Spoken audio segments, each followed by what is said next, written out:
अस्सलामुअलैकुम। आपको चंद हफ़्ते पहले अपडेट किया था हमने, ये 2 टनल इंस्टॉल किए हैं ग्रीन हाउस फार्म पे, और यहाँ पे हमने मुख्तलिफ़ किस्म की इंटरक्रॉपिंग की थी।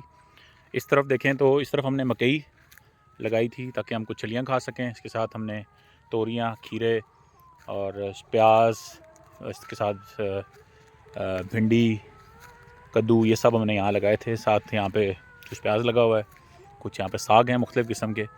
तो अभी मैं ये चरसी खीरा अपने फार्म का, अपने हाथ का लगाए हुए, उसको तोड़ के खा रहे हैं। मज़ीद आपको अपडेट करते हैं, ज़रा देखें क्या हाल हवाल है।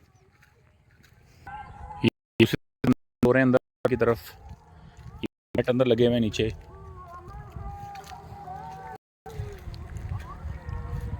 ये खीरे ऊपर